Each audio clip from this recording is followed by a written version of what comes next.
Hello, I'm Amanda Jones and I'm interviewing John Lampen today, who's a long-standing trustee of the Quaker Arts Network.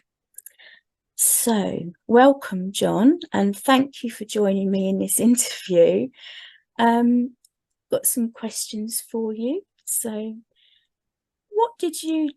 when did you become a Quaker? How did you first learn about Quakers? Right. Well, I was a sort of lifetime I was born into the Church of England, and I didn't leave it at university. We had a very active Christian group in my college, which actually helped me choose the direction of my career. And when my wife and I started work at a school in the country in Shropshire, and we ran the village Sunday school and everything. But we were both getting more and more disconnected from all those words and from singing hymns, which, like George Fox once said, whose sentiments weren't necessarily ours. Yeah. And we were talking to my mother one day when we were staying, who was also a staunch Anglican, and she said, "You sound just like a couple of Quakers." And we went to our first Quaker meeting with her next day down in Dorking. And we all had a really meaningful experience. And then it was a process of disengaging ourselves from our Anglican commitments and gradually moving towards membership 3 or 4 years later. Mm. And how long ago was that? That was... Oh, goodness, we were both in our 20s, and I'm going to be 85 next week, so a long time ago. It's very interesting how we all get drawn to Quakerism similarly. Yeah. So if you look back over the years, what have been your most memorable moments in your Quakerism? I think the most important thing, which isn't exactly a moment, has been the gradual process in relation to beliefs and dogma. Like our friend Paul Oistreicher says, as I get older, I believe more and more strongly in fewer and fewer things. Mm. That's been the experience both of Diana and me. Mm. Our values. That's the main thing. I mean, something that other people might think was obviously very important, but it came very naturally to us, was having an absolutely unmistakable leading to go and work in Northern Ireland during the Troubles. Even though we didn't have a job waiting for us, we didn't know what we would do. And we had 2 youngish boys in the family. Our daughters had grown up. So that sense that you need to be there is, I suppose, a memorable Quaker point. Have you travelled a lot with your Quakerism? Well, up to the time we went to live in Northern Ireland, I would say not at all. We took a very occasional holidays abroad, but we couldn't afford it often. In Northern Ireland, a lot of people came from other conflict areas in the world, and they wanted to see not only what was happening in Northern Ireland and how it had all started, but also what small groups like the one we belonged to in Londonderry or Derry were doing for peace. And this led to invitations to Russia, and we worked for many years in former Soviet countries later, visit to Uganda, which QPS asked me to do because we were developing peace education in Northern Ireland, and people wanted to see it. And a bit later, former Yugoslavia. And before we went to Northern Ireland, a small trust that sent people to South Africa during the apartheid years sent us there for 3 months, and we made a number of visits afterwards. So it was only really towards the end of the 11 years we had in Ireland that we began to become sort of more international travelers. Mostly not to other Quakers, though. We did go to some overseas Quakers conferences and yearly meetings and to American Quaker colleges. But most of it was working with people who might be Muslims or former communists and atheists and so on and so on. Yeah, it's very, very good, valuable work. Did you go to Quaker schools as well? We've only once or twice actually done something in a Quaker school in England. Okay. And once at a summer school that was in a Quaker school, but was broader than that. No, very, very little connection with them, but quite a lot of connection with peace education projects that started in England. A few predated our return from Ireland, but others, particularly the one up in Middlesborough, they employed us to come for several weeks, quite long periods, in order to help them get started. Wow, yeah. So what's your interest in creativity and the arts? Well, our friend Ormerod Greenwood, who was a well-known Quaker when we joined Friends, used to say, God intended me to be a poet, but he changed his mind at the last moment. And I have a bit of that feeling. My mother was a very accomplished artist, particularly portrait painter, and I never felt I could measure up to her. And therefore, through a great deal of my life, I neither wrote poetry nor did anything in the visual arts. There was a spell when I wrote a little bit of music, which I enjoyed, although I have no musical training. But then I went, after we came back, just in case anyone's confused, we went to Northern Ireland in 1983 and we came back in 1994. And a few years after that, I went to Woodbrooke and did a course in Chinese painting. Oh, wow.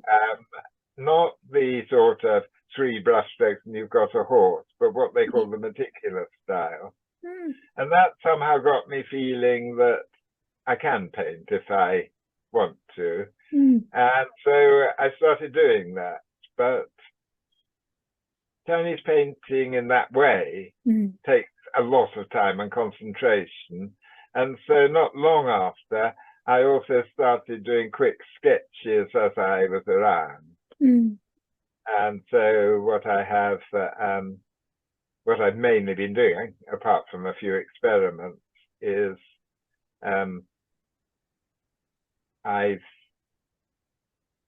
been mainly doing pen and ink drawings. I usually draw a very quick sketch on the spot in pencil in 2 or 3 minutes and ink it at home and develop it, taking a photo if it's very complicated to help me. And Chinese paintings and occasionally other paintings. And something I've always liked doing, but I seldom had the opportunity, which predates the Woodbrooke course, I suppose, is I do like doing clay sculpture. Oh, wow, yeah. Usually tiny ones. I put one little figure in some pictures, which you could have to show. But Dan and I volunteer with Crisis at Christmas and go and do things on their events around Christmas. And what I tend to do is help people with clay modeling. Okay. And so, although I don't do a lot myself, I do have enough skill to help other people. And do you like to paint landscapes or portraits or? Well, particularly with pen and ink, which is how most of my landscapes come out, it's very difficult to make a good, convincing drawing of a wide landscape. In one way, there's so much there, and in another way, there's so much emptiness. And it's very difficult to get the balance right. So I occasionally draw a big landscape. And if I'm out, I'm far more likely to draw a single pile of rocks or tree or something than a broad sweep. Okay, that's brilliant. So how from your creativity, how are you involved in the Quaker Arts Network and what drew you to it? Could I just say something a little bit more about the creative side first? Of course because you we can. might not manage to get back to it. Yeah.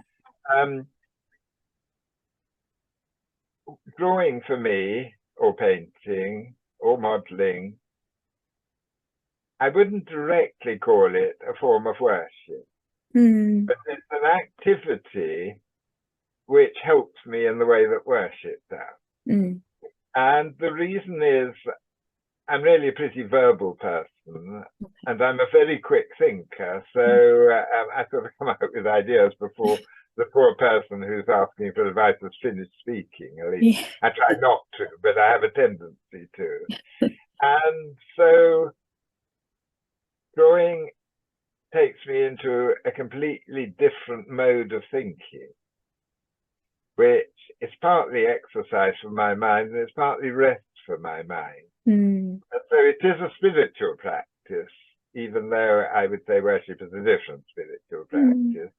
And in that way, it's important to me. And the liberating thing about this is that you don't worry about how good your work is, because you're not doing it for that reason. You're doing it for what it gives you as you work, and not because you want the world to see it. Yeah. Do you find do you find the same in your sculpture and your music and your writing? Yes. Writing music is a little bit different. And I haven't written anything for a long. Well, I just write one song. I think it's a song which I can send you if you're any way of attaching it to this. Yeah, we'll include it. It doesn't matter if you don't, but it's that's a little bit different.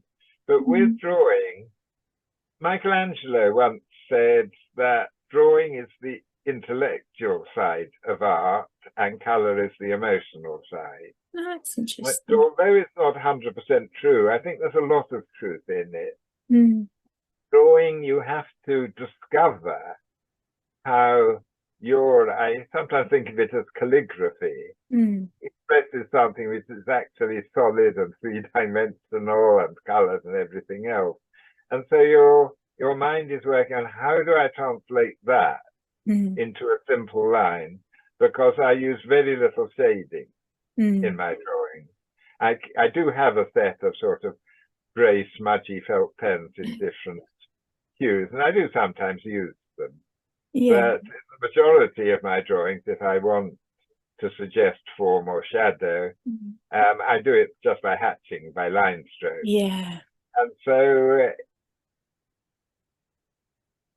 it's a real exercise of the mind, but not the same exercise as thinking out a problem of behavior or an intellectual problem of another sort.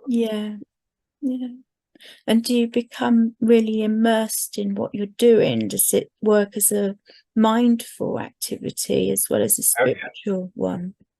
It's got to be mindful to be worth doing. Just occasionally, I might have got all the outlines in place and know just where I'm going. And there might be a stage that's rather mechanical in which I could do while there's music on or something else, or even talk on the radio. But most of it not. Okay. So how did you become involved in the Quaker Arts Network?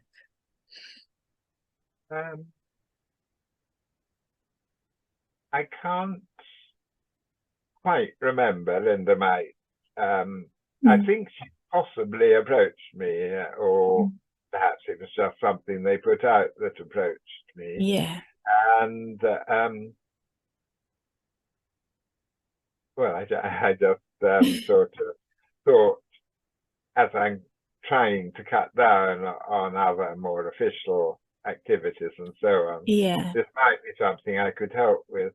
So I was invited to a meeting, and I said to her, I don't want to become part of the functioning part of this very much. I think that now that I'm over 80, I don't need to do that anymore. But if you want a sort of somebody with ideas and somebody who can contribute to other people's ideas when we've got something on, then I'd be happy to join. So what I like about having been in Quaker Arts Network is the opportunities that have been given me, like to run a Christmas program, well, a New Year celebration program of poetry, reading and music and all sorts of other things, and to run an online concert of Quaker singer-songwriters. Yeah. And it was I who first suggested the alphabet book, the first book that the Lampen Project put out. And that's where I sort of feel I belong. Yeah. I did do a stint as Quaker Arts Network treasurer when things looked a bit desperate for volunteers. Yeah. But I'm not one of nature's treasurers. No. I'm very, very grateful that Jerry's taken it over. It was beginning to cost me time to do things inefficiently that someone else has done quickly and well. So how long has it been since you've been with the network? Is it, so I'm trying I think it's about 5 years. About 5 years, yeah. I think amazing. So, yeah. Okay, that's brilliant. Do you think the arts themselves have changed over time? Well, clearly Quaker attitudes to the arts have changed over time. Yeah. And particularly music. I actually wrote a chapter about the changing Quaker attitudes to music in a Quaker book I wrote. Because I think people don't understand it. They just think we were awfully Philistine. And then we saw the error of our ways. Whereas, of course, when you look into it, it's a much more nuanced story than that. But certainly there's been a change in the attitude of Quakers in general, and the feeling now. I think you'd find very, very few Quakers who find anything uneasy about music. In Grange meeting in Northern Ireland, which is a small, very evangelical meeting, unprogrammed, but it would be very unfamiliar to most English friends. In Grange, they loved singing hymns, and so they bought a little organ or harmonium, but with an absolute insistence by most members of the meeting that they would never be, it would never be played during meeting for worship. So that Grange meeting for worship finishes, and then they sing a hymn or two before noticing. That's quite nice. And so something there is lingering of the old Quaker mistrust music. But the Friends School in Lisbon, they had a brilliant girl, not a Quaker, who wanted to continue her piano studies, and they didn't want to lose her. And there were agonized discussions, and finally she, one of the staff members bought a piano and had it in their house. She went there to do her piano practice, and honour was somehow saved. But if you think, I mean, that, I suppose that's 100 years ago now, but I mean, that's a massive change to Quaker attitudes to music now. Yeah, it's incredible, really. I mean, I'm thinking as well about how schools are less focused on the arts now, and you know how it used to be much more of a creative culture in schools and things. Okay. Just don't get me on to my feelings about what happens in schools, or you'll have a lot of it with you on your hands. You mentioned your Quaker Quicks books. So what have you written about in those? Well, I haven't, they don't touch very much on the arts, but in the two, in the one about the history of Quaker testimonies, there's a whole chapter on Quaker attitudes to the arts from the beginning down to the present day, particularly focusing on music, because that's the one that's notorious. And Diana and I just brought out a Quaker Quicks called Inner Healing, Inner Peace. One of those chapters is called Nature, Time and Art.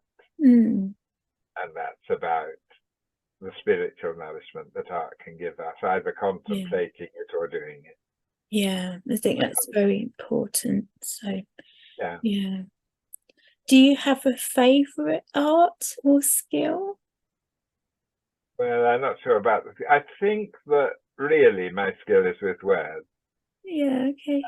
And mostly it's been, most of my writing has been for friends, and it's mostly been sort of, I would call it popular scholarly. But I do write quite a lot of poetry, which I mostly just keep to myself, show a few Yeah. friends. And I've written a novel, which I'm rather proud of, because it's been very well received, including by teenage girls, because it's not only the story of a teenage girl, but it's told in the voice of a teenage girl. Oh, how interesting. What's it about? It's about coming through grief. Mm. The heroine's best friend has died of cancer. And I didn't think of it as being explicitly a Quaker book at all, but I didn't really know where it was going. When I wrote it, I'll just show anyone who wants to see that. Oh, wonderful. Sophie. I don't know if it'll come out in looking glass writing on the recording. And I had the first paragraph, and that was all. And it was almost as though Hester was sitting next to me telling me what to write. And the book does move in a Quakerly direction, but I never knew it was going to when I started. It's amazing when words do that, and they just flow from you, isn't it? It's special. And because my other prose books have been thought out kind of books, it was a very different way to write, and I love doing it. Do you have any more books there to show us? Well, not really, not unless I ran around. This one's on my desk because I'm about to mail it to someone.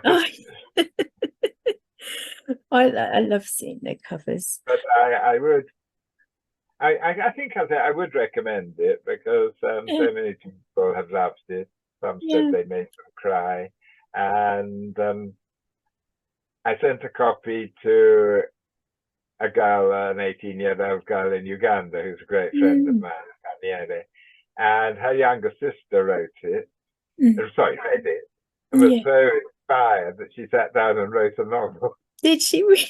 Yes, I've read it too. And I must say, this girl, Sifa, who wrote the novel, she's a brilliant writer. The plot is absurdly gothic, but the way she brings situations and dialogue to life. I was able to sit with her and read it and then give her a lot of encouragement. Yeah, that's the wonderful thing about Quakerism and writing, encouragement and inspiration, and helping other people. Which Quaker Arts Network projects are your most memorable and why? I know you're involved in the new George Fox 400th anniversary project as well, so I'm sort of quite excited about that at the moment because besides the fact that it's now set up and a couple of little films have already come in to get us started, including one of yours for which many I'm looking forward but in addition to that, over the next couple of months, we shall be making I shall be making an animated film with our children's meeting in our lovely home, and so I'll have a sort of input at the coal face as well as keeping an eye on the whole thing. So yes, I'm very keen on that. The exhibition that we did at Swarthmore Hall at the annual meeting, 4 or 5 years ago now. That was great fun. I didn't have a great deal to do with curating the exhibition. It was partly great fun because I did a whole album of paintings about Antarctica, and they accepted that. That was nice. The pictures that I'm sending you, there's a couple of the Antarctica ones in there. I should think that's quite interesting because of the light in Antarctica and the whiteness, and it must Certainly. yeah. And the dark as well. Yeah. 6 months of night. Yes, I always wanted to go. I was fascinated by the stories when I was a boy. And so in the end, the best I could do was go with my paintbrush in my mind. Wonderful. And where do you see the Quaker Arts Network in the future? Well, there was one when we first joined Friends. I forget the exact title. It brought out a lovely quarterly magazine called Renard, which I take it was a reference to George Fox. Yeah. And it had lovely man Ben Vincent behind it, very amusing Quaker, and also a bit of a rebel, like perhaps Linda is. He told me he was the first Quaker, as far as he knew, who had ever exhibited a nude painting. This would be in the 1960s. Yeah, yeah. Anyway, and that sort of went on for a while and then couldn't sustain itself and died. And then Quaker Arts Network started recently, fairly recently, and fills that role very well at the moment. But I think I'm quite philosophical about the life and death of institutions. Yeah. I'm in favor of laying things down when they're not mustering. Well, I don't want any organization, Quakerly or other, to exist as it were on blood transfusion. Yes. That's what I mean. Yeah. It's got to have the energy and the dynamic to continue. So that if a day came when QAN just couldn't assemble a committee and didn't have the energy among its members to put on events,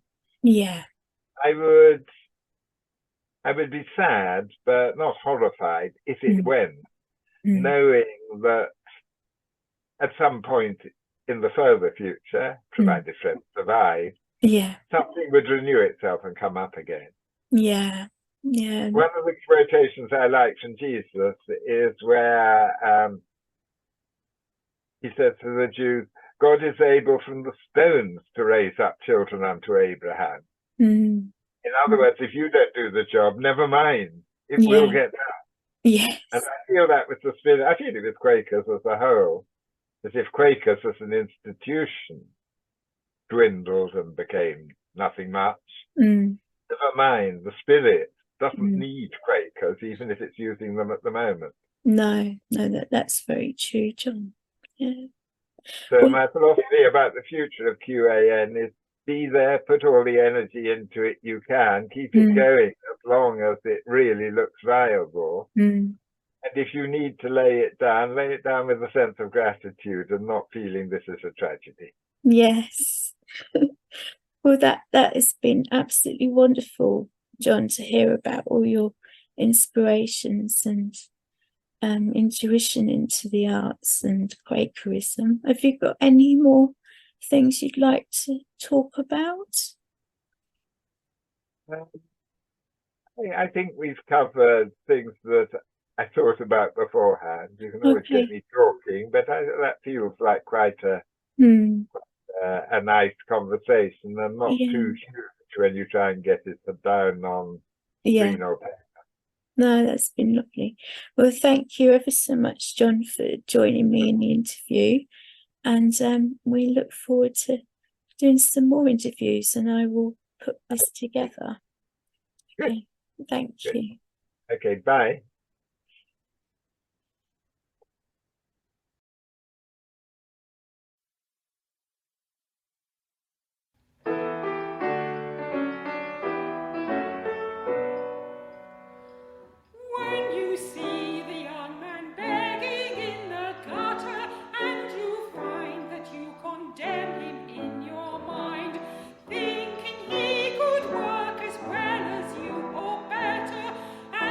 Is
let the